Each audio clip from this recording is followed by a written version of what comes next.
Very good morning. In this video, I'm discussing about the optimize the Power BI dashboard. So, in every interview, they asked about what are the common issues you have faced in your project. So, for this question, um, most of the Power BI developer faces optimization issue in their report development. So, I also faced optimization issue in my project. The issue was user complained about slow running reports, slow running dashboard. So for solve this, I implemented optimization steps. First, I used performance analysis tools like DAX Studio and Bravo. I used the performance analyzer tool in Power BI desktop. By using this performance analyzer tool, we understand the performance of the report. Next step is data optimization. Data optimization is very crucial for optimize the report. By data optimization, we improve the performance of the report. I loaded only the required data using filters, especially for fact tables.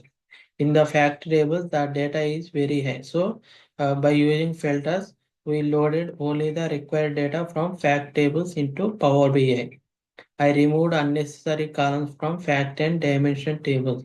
By removing unnecessary columns, we decrease the uh, data size in the fact and dimension tables. Next one, I focused on high cardinality columns like date, time, stamps, and removed those not needed. These high cardinality columns uh, decreases the performance of the report. So I must focus on high cardinality columns and remove them if not needed. Proper data types. The allocation of proper data types is also very important. So we must give suitable data format for all the columns. I assigned correct data types to all columns in Power Query. So, for example, the sales ID is a number. For this column, we must give integer data type or whole number data type. We don't give a text format, that is false. So we must give correct data types to all columns in Power Query. Efficient data modeling. Efficient data modeling is very important in uh, report creation. I used a star schema data model for creating the Power BI report. I avoided bidirectional filters and many-to-many joins. I used bridge table to avoid many-to-many joins. Aggregated tables. Data aggregation is very important. To reduce the data size, we must create a summarized tables for better performance. Measures over calculated columns. I used measures instead of calculated columns for better performance. Both measures and calculated columns are created with different DAX functions, but I used measures over calculated columns because calculated columns occupies the large space in data model. It helps to increase the file size. So it decreases the performance. So I used measures over calculated columns.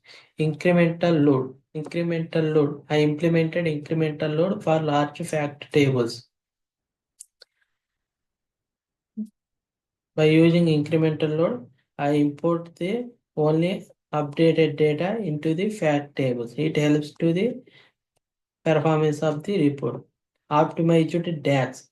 Optimized DAX. We use functions instead of standard division operator. I use the divide function instead of standard division operator to handle errors better. I also use sum instead of sumx. Improved user interface. I added filters and slices to allow users to select the required data before loading. I used bookmarks and buttons for better navigation. Dynamic reports. I enabled field parameters to create dynamic and ad hoc reports. Visual optimization. It is also one of the important steps. By reducing the number of visuals on the report page, we improve the performance of the report. By along with this points. There are also some points we push most of the transformations to the database level. It is called query folding. We create indexes on join columns and where condition columns. I created views when working with large data. I, I used partition method. I convert timestamps into date. I converted text values into numbers. I created a calendar table for better performance.